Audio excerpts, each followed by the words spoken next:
Ever wondered why restaurant noodles taste and feel so different? Ramen noodles is one of the things we tell guests never to buy from stores. This video is everything you need to know of how to make ramen noodles at home. It's easy to make, it's quick to make. This is like the biggest differentiator when it comes to upgrading your bowl of ramen at home.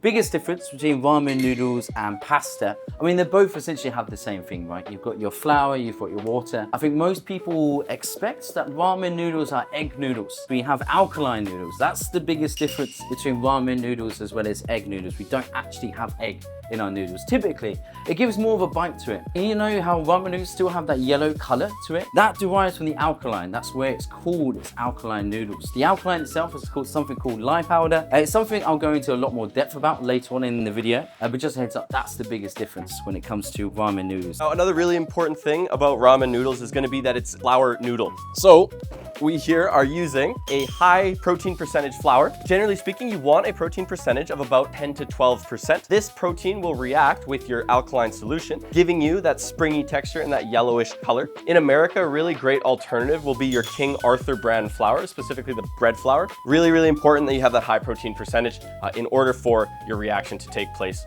with your Kansui solution. What I'm making here, by the way, guys, this is the solution. This is the alkaline solution. This is the differentiating factor when it comes to ramen noodles. I do want to go into a little bit more depth with this aspect here. Kansui is essentially the magic ingredient. That's what makes ramen noodles ramen noodles. Kansui, if you want the specifics of it, it's potassium carbonate, sodium carbonate, so it's very high on a pH scale, very high, strong alkaline. It can be quite irritable to your skin, so just be a little bit careful when you're using this kind of things. This is quite hard to ascertain. A good alternative for this is using baking soda, for example. Because it's a bicarbonate, it's less on the pH scale. The trick that you want to do with baking powder, I'll have a oven tray with parchment sheet on top. I'll then lay out a nice thin layer of the baking soda.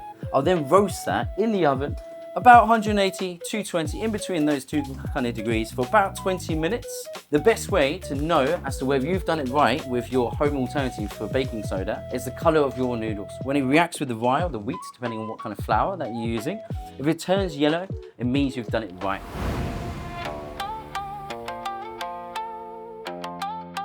So this is the solution that we're making. I'm just crossing up the kansui at the moment. Ordinarily, if you're at home, have the water first, add the salt, and add the kansui last. If you whisk straight away, they won't develop into these hard clumps like this. To make your life easier, do it in that order. When it comes to water percentage, obviously that's going to affect your noodles quite a bit. Generally speaking, for hydration, we don't recommend going any lower than about a 35% hydration. Now, the reason for this is more so from the perspective of safety of your pasta machines at home. Most pasta machines that you have access to are not meant to be used for anything that'll be lower than 35%. Generally speaking, the lower the hydration, the more firm the noodles become, and thus the more at risk you are of breaking your noodle machines. And we're speaking from experience here. So we've broken more than 12 of the regular pasta machines, and finally we got ramen pasta machines, cast iron ones, and even they break down in about 6 months. Why does less water make firmer noodles? And why does that break your pasta machine? The less water you add, the firmer your noodles get. At 40% equals softs, at 35% equals firm, and that's as low as your home pasta can handle. At 25%, the dough is so hard it breaks the machine.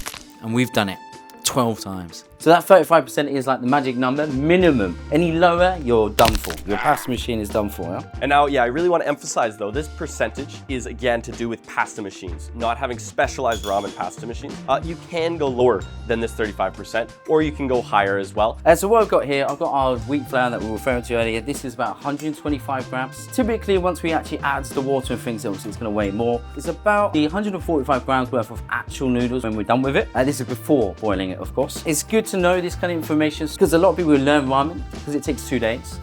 You kind of have to prepare how many people you're cooking for, right? So you can work out the maths of like, okay, a small portion typically in a ramen restaurant is about 120. Going to a larger portion, you go anywhere up to about 180 grams. So depending on your guests, what you expect them to eat, they're going to be your friends most likely. Do you have a bit of an understanding? So bear that in mind.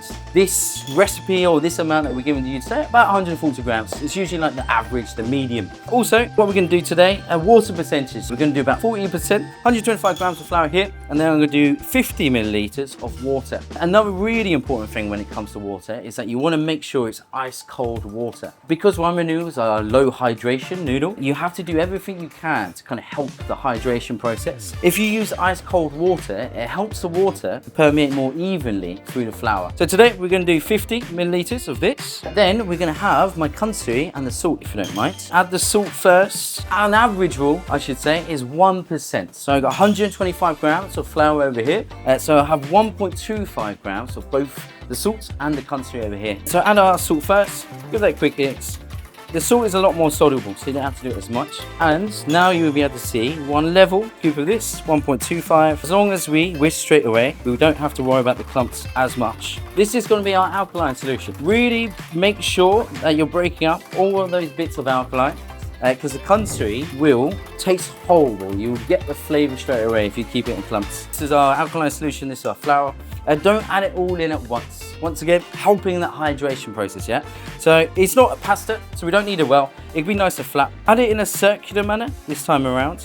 You don't need to add it all at once. I usually do about 2 or 3 increments. I use the back of the chopsticks, just like this. So the thicker side, just so that you have a bit more surface area to push around the flour. But instantly you can start seeing that it's starting to turn yellow a little bit, yeah? Now that I can't see the liquids, then I'm going to add my second increment. I'm not aiming for the bowl, I'm aiming for flour. Try not to move your bowl around so it's not leaning one way, so that the flour doesn't go into one area, for example. Just make sure you're going around the edges and move it around as you go. We're going to add our last increment. And you can see how it's a lot more yellow straight away, just like Eric's over here. That's how we want it to look. So at this point, once all the water has been added in, we're going to be moving on pretty soon here to using a hand kneading.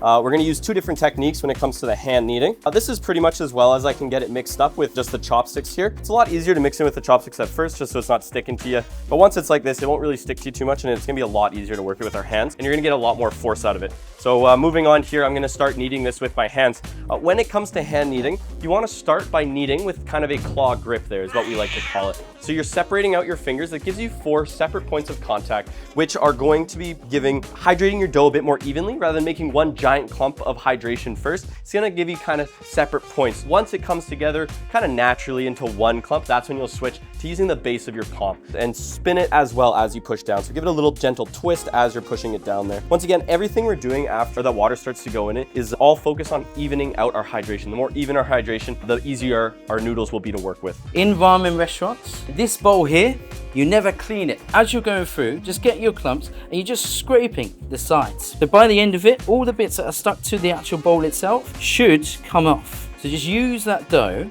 just to essentially clean that bowl, because the bowl should technically be completely clean at the end of it. Once it's a one big clump, then we could treat it similarly to bread or pasta, we're just kneading it together. It's a little bit of a different kneading process with this one, because we want to stretch as we go, fold back, flip it around about 90 degrees, and we're doing that fold, stretch and fold process. This will help with the hydration a lot better. So it should look a lot more malleable, and you can see just how yellowed it is. This is just one portion. So what we're going to do, you're going to run this through the pasta machine. We're going to use our KitchenAid over there, and we're going to go old school over here with our iron machine over here then.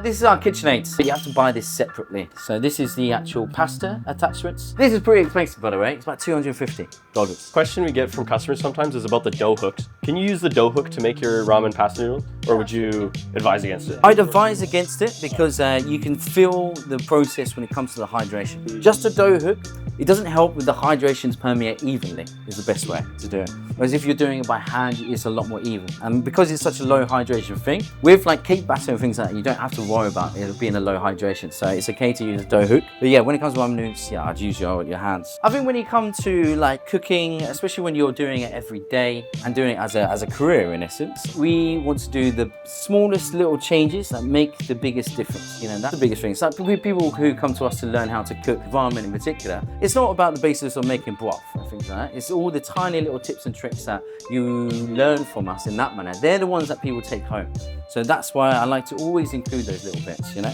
Eric is doing as well. We're just flattening out the dough. We are going to show you 2 ways of doing it. We're going to use our KitchenAid over here. We are also going to be using the noodle machine over here that Jasnane is making. Jasnane is one of our other chefs. She is at the moment in charge of our noodle station. The reason why we're flattening this out, right? As you can see, this is the biggest setting that we have on the pasta KitchenAid. So we just want to thin it out. If I put it straight through like this, it could break the noodle machine. It will cause too much tension on the noodle machine. So we're just thinning it out. We're going to run it through a few times. I'm running it through twice just for the first one. But it is important to note that you don't need to do it twice with ramen noodles. This time I'm going to flatten it out even more. Hopefully help it a little bit more. It is still rolling very, very slowly. So I'm going to leave this in the background and then we're going to get started of using the actual pasta machines. So now, while KitchenAid suffers over there, we're gonna do this one by hand. These cast iron noodle machines are specifically meant for ramen. They're meant to be durable and to withstand the firmness of our ramen noodle dough here. So I'm gonna just be passing this one through here and you'll see it's a lot more effort physically, but it's a lot more efficient. But it also does come out a little bit less smooth than that KitchenAid does for sure. You know, when we were doing like the kneading process, when we're flattening it out, for example, we're using our body weight, it's quite a tiresome thing. Another thing a lot of people do when they're making ramen noodles at home, where we will put them in a bag or you put them on the floor and then put a plastic sheet over it, for example, and then you step on the dough. You're just using your body weight just to flatten it so that it can fit through the first roll. But in the past, they would use their body weight as well, except they would use a bamboo pole, lay out the dough, and they would sit on opposite ends of the pole just to crush down dough and make it as flat as they could before they would start putting it through any kind of machinery. Really want to focus on speed and consistency. If you stop halfway through or you go too slow, you start to rip the dough. The dough will kind of get stuck in the press and start to rip apart. So it's really important to try to get it as flat as you can and go as fast as you can and be as consistent as you can. Nowadays, making noodles in-house is kind of a lost art, isn't it? Like, not so many shops are making their noodles in-house anymore. I'd say it's more because of like how good ramen noodles are in Japan from that one factory. It's one noodle factory where it's been around for generations, family-owned business. They supply the noodles to like 70% for the ramen restaurants here in Japan. Their niche is that they will always send a member of their family to one of the restaurants. They will try the soup and then they'll pair or create a recipe for noodles specifically for their ramen. So yes, they don't make it in-house, but they have professionals that have generations of history and knowledge and information that they will be making noodles specifically for that store. Another tip as well, guys, can you see where it's fraying? When we get the frayed edges, this isn't too bad, it can get a lot worse than this. That's when you want to go into thirds. So we put it into thirds like this, and then we pull it through the machine this way round, yeah? By putting it in this way around, these are your new edges. They'll come out a lot better. But I advise flatten it a little bit just to help the machine. When I'm pushing this, I'm pushing upwards. So I want to go out to the side. It would be too big for the roller, for example. So that's why we're pushing up or down rather than to the sides. Normally we put it this way around, yeah, as Eric has been doing, but this time this way around, yeah. These are our new edges. It will solve that flailing problem we have.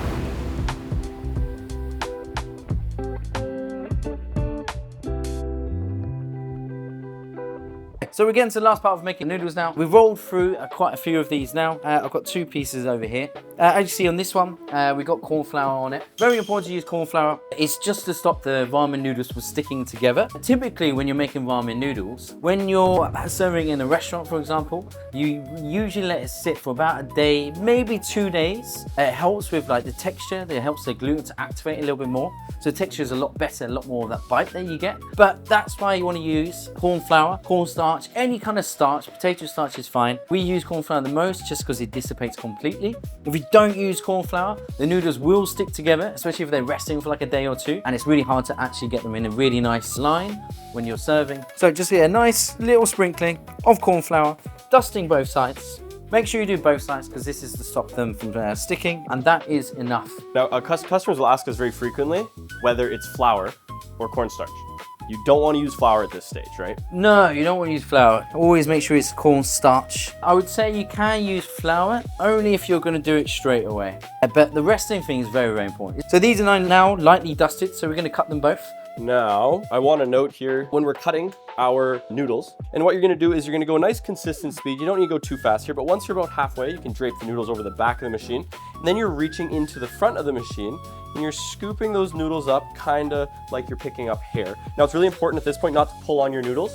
You'll stretch them out if you do that. You want to guide them out gently, but you don't want to just rip on them, okay? You'll stretch them right out. You can see just how beautiful those noodles are there. These ones, of course, are our thin noodles. They're nice, long, drapey noodles there. Why do ramen noodles always come in wooden boxes? The wood kind of holds moisture a little bit better, so it keeps your noodles from drying out a little bit too much. So it basically just preserves that moisture. It depends on how long you're resting your noodles for. It would depend on the kind of woods that you're using. So this is cedar because we only use it for a temporary amount of time. The type of woods that you use is so important for these kind of things. But that's the science behind it. That's why they always come in these kind of wooden containers specifically for that. I've seen ramen restaurants in England, for example, they do come in plastic boxes, presumably because they're just not aging them as long, and it's a lot easier and quicker to transport them. As long as they're airtight, it will help with not becoming dry, of course. But this is for actual flavor. Such it will change the texture of the noodles rather than just keeping it so that we can use it the next day. So it depends on what you're aiming for as a noodle connoisseur. Now we've got our noodles here. We are finished with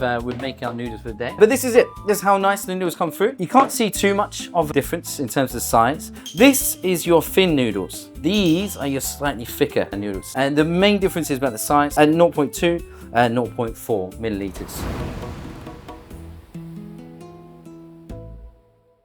This is Jasmine, our noodle lady. Hi. We change the menu every 3 months. We've got a new vegetarian broth. So we wanted to pair our noodles specifically to our vegetarian broth. So these are various noodle types. You can see from the color of the noodles, there's gonna be different ones. Some of them are spinach and shiso only, and then some of them are spinach, shiso, and lime zest. 50 grams of spinach water with it would be half a teaspoon of lime zest. Our preference to start is the thicker noodles, because we got our thickened vegetarian broth here. Thick noodles go with thick soup, thin noodles go with thin soup. So if you're slurping with thin noodles, there's more gaps for the soup to actually be in, so you're able to suck up a lot more of the broth. Typically, thick noodles, thick soup, thin noodles, thin soup. The lime zest is very strong. I actually wanted to go a little higher. I wanted to overshoot so that I could see if it actually comes out while we're eating it. Oh, the shiso as well. It tastes kind of minty. It tastes almost like dessert. It's quite nice. You don't want it too strong tasting. It's meant to complement the broth. One thing to always note, it tastes so different when you're having it raw to when you actually boil it. So we'll have to boil all of these. They are thicker noodles, so they will take a while. We'll cook them for about 1.5 minutes, depending on how much of a chew you want your noodles is how long you want to cook for. From thin noodles, you go all the way from like 15 seconds all the way up to like 3 minutes, 3:30. A lot of guests always say al dente, that's kind of in the middle. Still has a little bit of a bite, for example. Traditionally, right, we would pair the thick noodles with the thick soup. It's quite nice. I think it's still a little bit overpowering. I wouldn't mind a little bit less of the lime, I would say. And it's all preferential, depends on what you want. It depends on the noodles that you're having on that day, for example. Everyone has their own preferences, right? Like, how do you like yours? I prefer the firm noodles for sure. Yeah, I definitely prefer firm. Usually, like in Japan, I found that women tend to go for the softer side of things, and then men tend to go for the firm in terms of the noodles. So these are our thin noodles. See how they pick up a lot more of the soup though? And I think it all depends on like how strong your soup is in terms of like the flavor side of things. You'll cater it to the type of noodle that you're going to give out. All right, so these are the thickened ones, yeah? With your thickened soup, like the vegetarian that we got here, usually you'd aim to have a stronger flavor profile if you're doing something that's a thickened soup. But big difference, right? Yeah. Which one did you prefer then? Honestly, I'm more towards the thin noodle. I think that's just me though. I really prefer thin noodles most of the time. No matter even what for it these is. kind of soups, yeah. I actually prefer the thick for this one. Oh, really? I really genuinely tend to like the thick though. I feel like when it comes down to it, these things are such minutia. It really is preference at the end of the day. Because if we had just one ramen, these are the little details that we would concentrate on. For example, I know it's preferential, but then we all know at least the general logistics of like, okay, this one's really strong, so like we're going to add it with this one. So these are all of our noodles. Same ingredients, same fundamental ingredients. It's not about recipes per se. This is more about how to create noodles, how you're mastering the art of kind of ramen noodles. Even though they have the same ingredients, they all taste completely different in that way. Now that you have the basics of the noodles side of things, it's about utilizing ingredients correctly to have that different flavor according to your bowl of ramen. So thanks for watching, guys. Arigatou. Arigatou.